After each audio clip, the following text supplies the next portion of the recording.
Joining me right now is Texas Congressman Roger Williams. He's a member of the Financial Services Committee and chairman of the Small Business Committee. Congressman, thanks very much for being here. Where are you on all of this voting?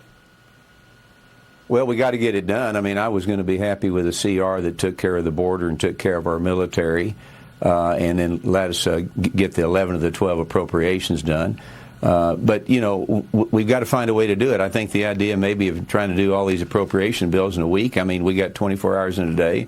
If that's the way we're heading, let's try to do it. But we don't need to shut the government down in a time where our border is a total disaster. And even in my world, where the SBA can't find $600 billion, we got a lot we got to tackle. But it's got to start with getting these appropriation bills passed and try to not shut the government down. Well, I mean, $600 billion has gone missing in the Small Business Administration. I don't understand. Well, I mean, we had an inspector general do an audit several months ago, and they can't find $200 billion of COVID money. We know 1 out of 5 loans were fraudulent, and then we also find a week later that maybe it's $600 billion they can't find out of a business, Maria, that's we'll call it capitalization of $1 billion. They can't find $200 billion. They say it's $36 billion, like it's chump change. They want to write it off $100,000 a lick to kind of hide it from the taxpayers.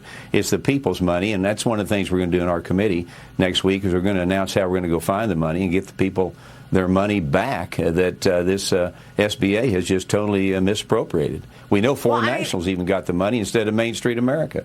Unbelievable. I mean, how outrageous. And the Democrats wonder, and the White House wonders, why the people do not trust them with their money.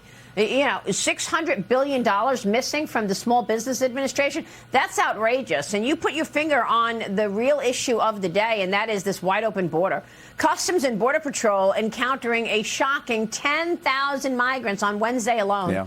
The White House won't even answer a question about it. Look at all of these people coming into America. They will be sent to big cities, we're told, across the country. And yet the White House refuses to just answer a question about it. Watch this.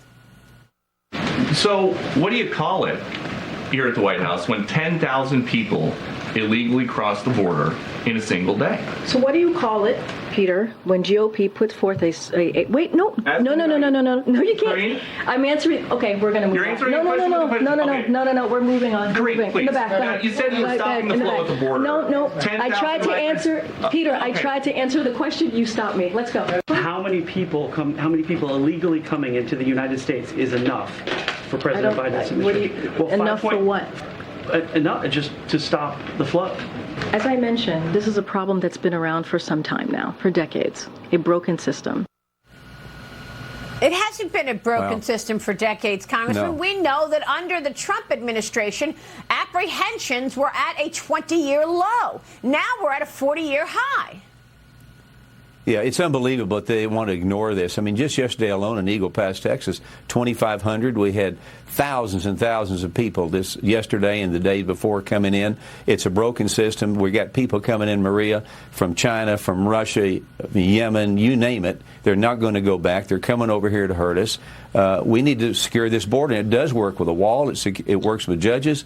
Works with stay in Mexico policy. All this needs to be done again to preserve whatever we have left of sovereignty. It's unbelievable.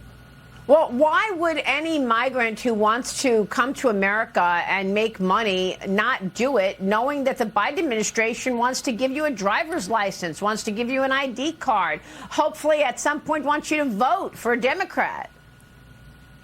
Well, I mean, they're just inviting them to come over. They're inviting them to break the law. We're rewarding them to break the law. Look, we all realize the American dream. We want everybody to have the American dream. But you come through the ports of entry, not between the ports of entry. You learn how to do it. We are a land of law. We're supposed to be a land of law. It starts with our borders. My goodness gracious. We talk about Ukraine and all the money we want to send into Ukraine. This is money that doesn't need to go to Ukraine. It needs to go to our own border to protect their sovereignty, protect our people, to protect the American dream.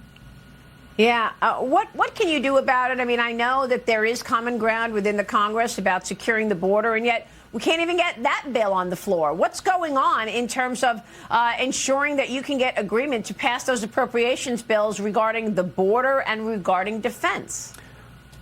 Well, you would think we could do that, especially in this time where America is being attacked in a lot of ways by a lot of people. We need to send a message to our military, for crying out loud, that we support you. We need to pass the bills. We need to, again, take a look at Ukraine and see the weapons we're spending over there ought to be coming over here, defending our borders. But we need to send a message. We need to pass a bill that says we're for our military. Tell the world we want to strengthen our military, and we'll defend democracy, freedom, and liberty.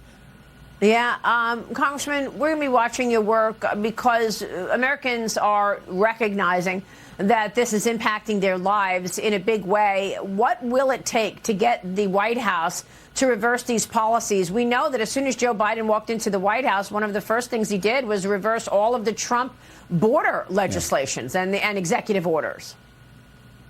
Well, I mean, I've got a bill that passed where it makes it mandatory. It's law that you have to adhere to the stay in Mexico policy. Supreme Court even backed it up. This administration just ignores it. I mean, we're giving court dates to people that are already in the United States, and they never come back, for crying out loud. We need to be giving them their court dates and their due process while they're in Mexico.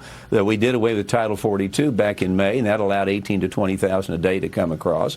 So I don't know what their message is. Their message, and you touched on it, is let them all be able to vote. They think they'll vote Democratic if they have the White House, the House, and the Senate. And then, of course, they'll never have conservative values in the country again. So the border is the issue with me. We've got to secure the border. We've got to fund the military. We've got to have more Border Patrol down there, more judges, and begin to protect our sovereignty and save this nation.